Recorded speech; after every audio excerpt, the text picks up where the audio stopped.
You understood the reality of the past and of the present, Winston. Now, what of the future? The question, how does one man assert power over another? Making himself up. Exactly. Obedience is not enough.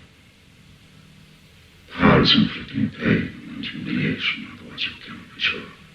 Power is tearing human minds apart and putting them together again in new shapes of your own choosing.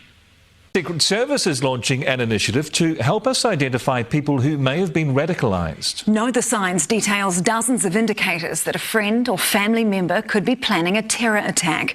As Adam Hollingworth reports, the move comes as our spy chiefs identify a new and worrying type of terrorism.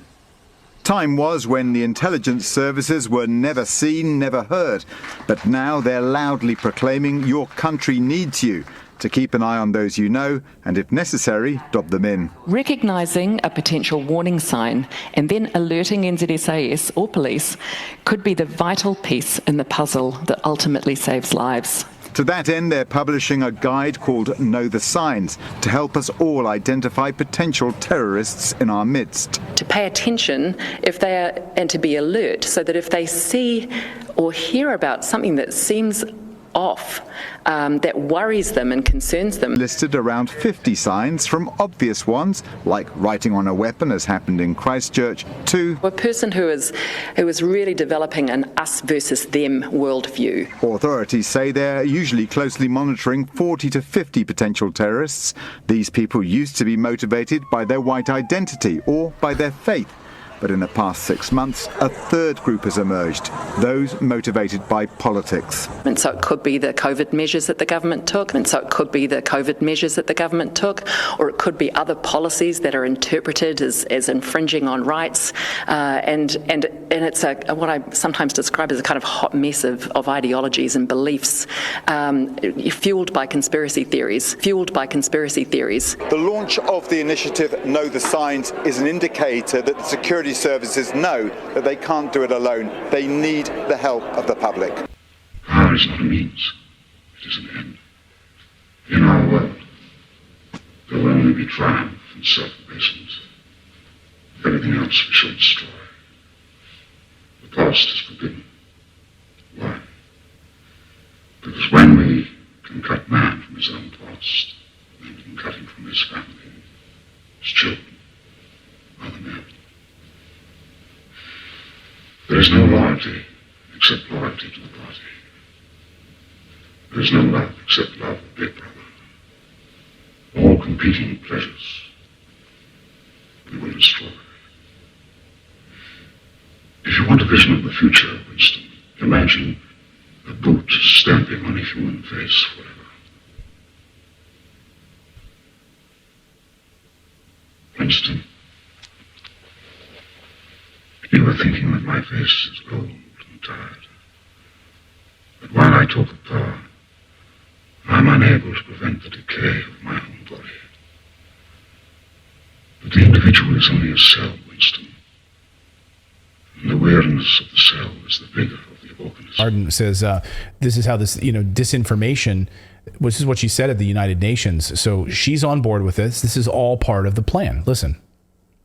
The tools used to challenge the statehood of others are hidden and more complex. Traditional combat, espionage, and the threat of nuclear weapons are now accompanied by cyber attacks, prolific disinformation, and manipulation of whole communities and societies. Now, as leaders, we have never treated the weapons of old in the same way as those that have emerged. And that's understandable. After all, a bullet takes a life. A bomb takes out a whole village. A lie online or from a podium does not. But what if that lie, told repeatedly and across many platforms, prompts, inspires, or motivates others to take up arms, to threaten the security of others, to turn a blind eye to atrocities, or worse, to become complicit in them? What then? This is no longer a hypothetical. The weapons of war have changed. They are upon us and require the same level of action and activity that we put into the weapons of old. We recognised the threats that the old weapons created. We came together as communities to minimise these threats. We created international rules, norms and expectations. We never saw that as a threat to our individual liberties. Rather, it was a preservation of them. Now you know what this wicked witch is talking about. She's not talking to normal people. She's talking to the members of her hive mind, to the disgusting creatures that come from the same pit that she comes from. She's talking to them about the threat that we are to them. We're not a threat to each other. There's no danger of domestic terrorism. There's no danger of us hurting each other. They want to convince us that there is. They want to convince you that your neighbour might go fucking postal and murder everybody. That your neighbour who's talking about how the government's really taking liberties and should be held to account, and how they're a bunch of criminals. He might be dangerous. He's gonna pick up a gun or something. I mean, are you fucking kidding me? Seriously. According to Jacinda Ardern, I am a serious threat. But not to any of you people listening now, unless you are working for them. I'm a serious threat to what they call democracy, what we call tyranny.